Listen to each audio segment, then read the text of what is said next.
have Nolan King. Nolan, your line has been unmuted.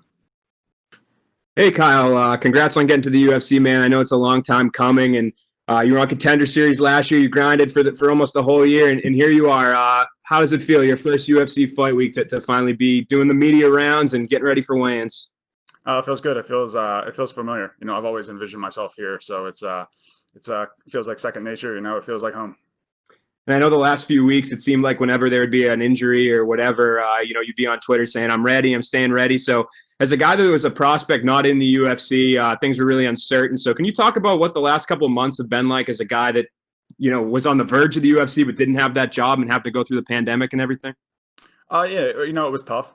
I thought I might have had to have gotten like a 9 to 5 job, but my family members and stuff told me to just keep pushing, and we'd eventually get the call. So, I've been training really hard lately. The pandemic has been tough, but I've gotten training in either at my house or a friend's house, and I feel good as new and ready to go.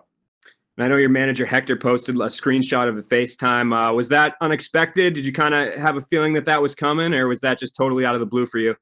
No, I had a feeling it was coming, but that day it was it was like I wasn't even thinking about it that day. Every other day before that, I was thinking about it, and I was like, I was always checking Twitter, seeing if there was what was going on, seeing the news, texting my manager, nothing happened.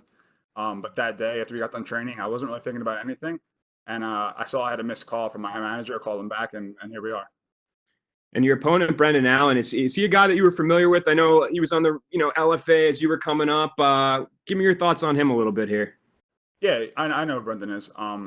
I've seen him fight after me on the Contender Series, and I've always had a feeling that we would cross paths. It would just be a matter of time. But yeah, I've always had an eye on him, and I've always thought that I'm going to do very well against him. My last question for you. In terms of, there's not a ton of middleweight prospects out there, young up-and-comers like yourself, undefeated.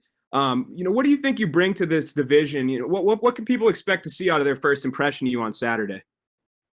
The same as they always say. I'm a good pressure fighter. I take everybody down and submit them, and I don't think it's going to be any different on June 27th. And I hope to put all the middleweights on notice. Appreciate the time, Kyle. Good luck, man. Thank you. Our next question is with Jay Anderson from Cateside Press. Hey, thanks very much. And just a couple quick ones from me. How did this, or when this opportunity came about? I mean, how ready were you for a fight? Were you already in fight shape, and did you feel it was on the horizon? I actually had word of a fight later this summer, but I wasn't allowed to announce anything, so I was training for that fight. And it just so happened that this call had come early. So I really do feel like I'm more than ready. And throughout training camp, I was good. I had a mindset of a training camp, and it was no different during the tough time. And, there's been a lot of distractions in the world. On top of the pandemic, you've got social unrest in the U.S., and I'm wondering if any of that has been a distraction, or you've just been, kind of totally laser-sighted throughout this.